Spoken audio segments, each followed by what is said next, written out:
Assalamualaikum warahmatullahi wabarakatuh. Perkenalkan, kami dari kelompok 3. Di sini kami akan mempresentasikan progres audit internal report bagian 3. Anggota kelompok kami yaitu ada Farhan, Doni, Oscar, Harumanjati, dan Nobel. Next. Nah, berikut adalah table of content kami, yaitu yang pertama hasil preliminary survey. Kemudian kedua yaitu internal control questionnaire. Next. Nah, baik, pembahasan pertama yaitu terkait hasil dari audit preliminary survei kami. Berikut adalah tabel preliminary survei yang telah kami susun minggu lalu. Nah, yang pertama yaitu terkait melakukan wawancara dengan perwakilan pihak saran solusi melalui Zoom. Nah, dalam hal ini, wawancara tidak jadi dilaksanakan menggunakan platform Zoom, namun wawancara dilaksanakan secara langsung. Rencana wawancara yang akan dilakukan oleh auditor FO, HK, DA, NBMF tidak jadi dilakukan dan dilakukan oleh auditor FO saja. Pelaksanaan wawancara dilakukan dengan pimpinan utama saran solusi. Kemudian wawancara dilakukan secara informal dengan durasi waktu kurang lebih 1 jam. Yang kedua yaitu observasi web dan lingkungan pengendalian auditi secara daring. Auditor FO, HK, DA, NBMF melakukan observasi website saran solusi secara rinci. Website saran solusi dapat diakses melalui saransolusi.com. Kemudian lingkungan pengendalian auditi dalam website telah diobservasi oleh auditor.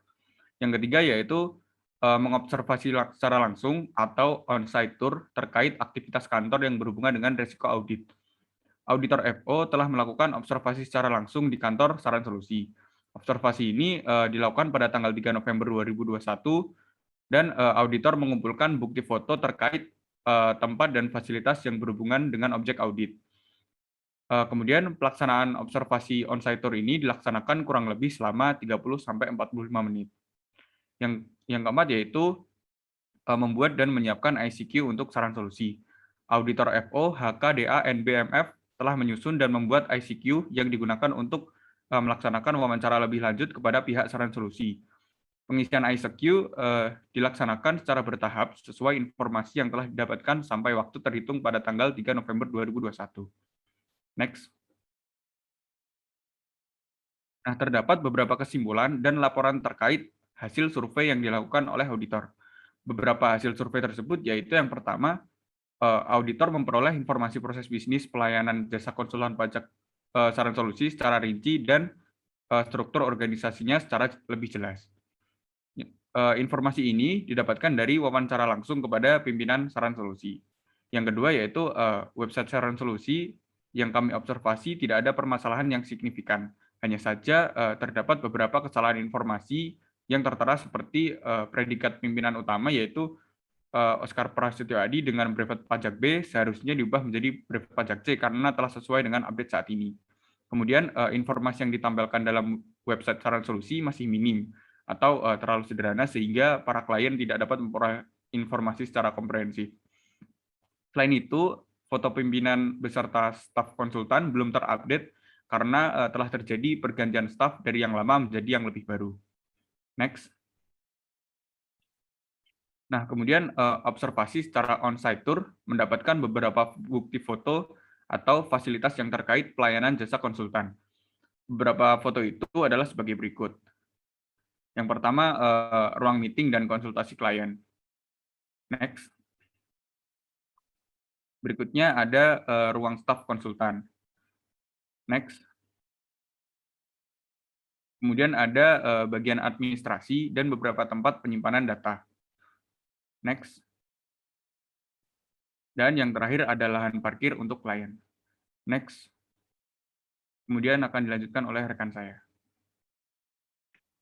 Oke, selanjutnya di sini saya akan menjelaskan tentang kita sudah membuat tentang internal control questionnaire atau ICQ, dan kemudian juga kami telah memperoleh hasilnya dari survei yang kami lakukan. Bisa di next.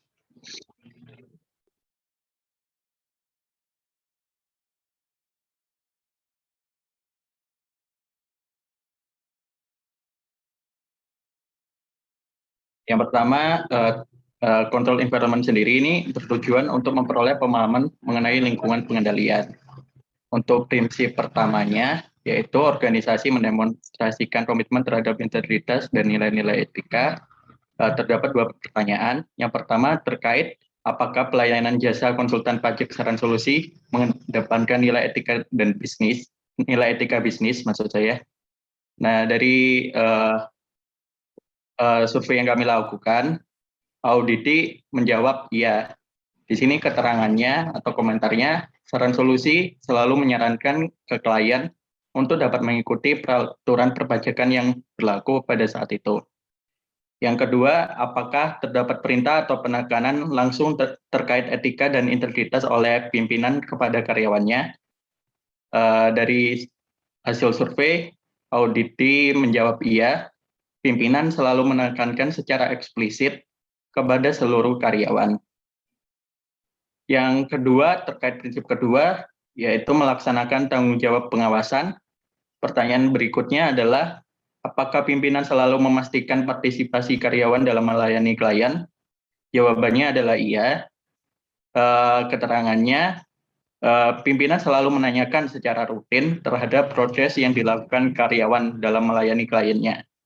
Kemudian, yang keempat, apakah pimpinan selalu ikut serta dalam proses pelayanan setiap klien? Jawabannya adalah tidak. Pimpinan tidak selalu ikut serta di dalam setiap proses pelayanan setiap klien. Bisa di next.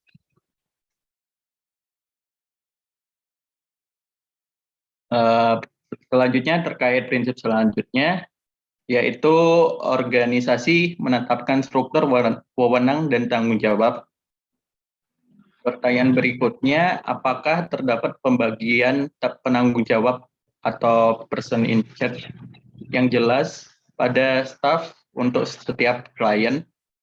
Jawabannya adalah iya. Setiap staf itu ditugaskan ke setiap klien penugasannya. Selanjutnya, apakah terdapat pembagian tugas yang jelas pada karyawan dalam proses pelayanan jasa? Jawabannya adalah iya. Pembagian tugas masih secara lisan, belum ada dokumen tertulis yang mendeskripsikan tugas dan KPI karyawan. Jadi masih secara lisan, tidak ada dokumen yang dituliskan.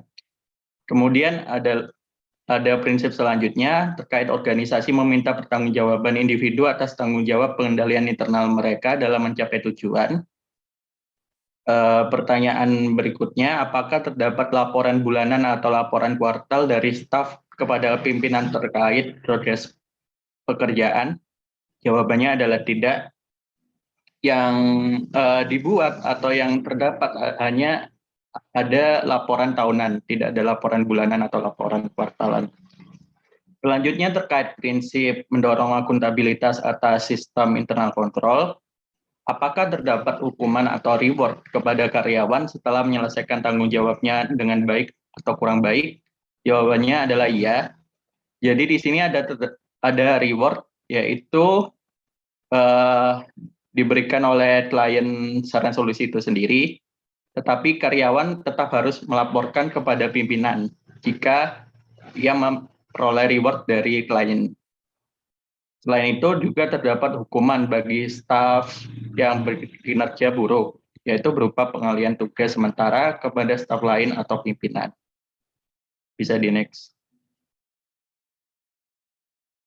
Selanjutnya terkait komponen risk assessment atau penilaian risiko. Di sini tujuannya adalah untuk mendapatkan pemahaman mengenai potensi risiko yang terjadi dan cara pengendaliannya. Prinsip yang pertama adalah organisasi menetapkan tujuan dengan kejelasan yang cukup untuk memungkinkan identifikasi dan penilaian risiko yang berkaitan dengan tujuan. Pertanyaan pertama adalah apakah perusahaan telah menetapkan SOP atau aturan yang berkaitan dengan klien? Jawabannya adalah iya. Di sini SOP yang dimaksud adalah bukan SOP tertulis. Di saran solusi tidak ada SOP tertulis, melainkan hanya SOP yang tidak tertulis atau secara lisan. Selanjutnya, terkait prinsip organisasi mengidentifikasi risiko terhadap pencapaian tujuannya di seluruh entitas dan menganalisis risiko sebagai dasar untuk menentukan bagaimana risiko harus dikelola. Di sini ada dua pertanyaan. Yang pertama terkait apakah setiap karyawan mematuhi SOP atau aturan terkait pelayanan pelanggan. Jawabannya adalah iya. Karyawan selalu mematuhi SOP yang telah terbangun secara tidak tertulis, seperti datang tepat waktu atau melaksanakan tugas sesuai dengan yang ditugaskan. Pertanyaan berikutnya adalah apakah terdapat pihak ketiga dalam mengikuti pelaksanaan kegiatan konsultasi perpajakan? Jawabannya adalah tidak. Di sini tidak ada pihak ketiga dalam proses konsultasi perpajakan, seperti kerjasama dengan konsultan pajak dan lain sebagainya. Bisa di next. Terkait prinsip berikutnya adalah organisasi mempertimbangkan potensi kecurangan dalam menilai risiko terhadap pencapaian tujuan. Pertanyaan yang di dalam prinsip ini adalah apakah terdapat manajemen risiko dalam kepengurusan perusahaan untuk mengelola potensi kecurangan yang mungkin terjadi? Jawabannya adalah tidak. Proses konsultasi perpajakan ini hanya dilakukan pengawasan singkat secara periodik oleh pimpinan, yaitu sekitar mungkin pada waktu saat laporan tahunan tadi yang telah dijelaskan sebelumnya. Selanjutnya terkait prinsip organisasi mengidentifikasi dan menilai perubahan yang dapat berdampak signifikan terhadap sistem pengendalian internal. Pertanyaan yang ada di prinsip ini adalah apakah terdapat tindakan dari BOD perusahaan terkait perubahan aktivitas atau komplain dari klien? Jawabannya adalah iya. Terdapat tindakan lanjut dari BOD atas tindakan dari klien, seperti pemanggilan karyawan apabila tugas yang dilaksanakan tidak sesuai dengan keinginan dari klien tersebut. Bisa di next. Selanjutnya akan dilanjutkan oleh rekan saya. Oke, baik. Terima kasih, Doni. Selanjutnya, saya akan menjelaskan mengenai elemen control activities. Nah, elemen control activities bertujuan untuk mendapatkan pemahaman mengenai aktivitas pengendalian di dalam organisasi. Pada prinsip yang pertama, yaitu organisasi menyeleksi dan membangun aktivitas pengendalian untuk memitigasi risiko pencapaian tujuan pada tingkat yang dapat diterima. Pada prinsip ini terdapat 3 pertanyaan. Pertanyaan pertama yaitu, apakah pimpinan selalu memberikan arahan secara rutin terkait tata cara dan prosedur yang tepat dalam melayani para klien? Berdasarkan hasil survei kami, jawabannya adalah iya. Pimpinan selalu memberikan arahan secara rutin terkait tata cara dan prosedur yang tepat dalam melayani para klien. Pertanyaan kedua, apakah seluruh dokumen penting klien telah disimpan pada tempat yang bebas dari bencana dan memiliki akses yang terbatas? Untuk pertanyaan kedua ini, berdasarkan hasil survei kami, jawabannya adalah no atau tidak, karena belum adanya kemampuan dalam perihal penyimpanan dokumen software seperti itu, ya, dokumen soft file. Pertanyaan ketiga, apakah terdapat pemisahan fungsi antara pihak yang melakukan jasa konsultasi dan pihak yang menerima pembayaran atas jasa? Jawabannya adalah ya, terdapat pemisahan fungsi antara pihak yang melakukan jasa konsultasi dengan pihak yang menerima pembayaran jasa. Untuk prinsip yang kedua, terdapat 2 pertanyaan, yaitu apakah setiap staf saran solusi telah memanfaatkan fasilitas teknologi informasi dengan tepat dan memadai untuk memberikan jasa konsultasi perpajakan? Dan jawabannya adalah iya, bahwa staf saran solusi telah memanfaatkan teknologi informasi dengan tepat dan memadai. Pertanyaan kelima yaitu, apakah terdapat CCTV di kantor saran solusi untuk pengendalian dan pengawasan, baik internal maupun eksternal di kawasan kantor? Dan jawabannya adalah iya, terdapat CCTV di area kantor. Lalu untuk prinsip yang ketiga adalah organisasi menerapkan aktivitas pengendalian yang sesuai. Dan terdapat pertanyaan terakhir yang keenam yaitu apakah terdapat inspeksi yang dilakukan oleh pimpinan terhadap staf saran solusi? Dan jawabannya adalah iya, terdapat inspeksi yang dilakukan oleh pimpinan terhadap staf saran solusi. Berikutnya, kami akan membahas mengenai elemen information and communication. Elemen information and communication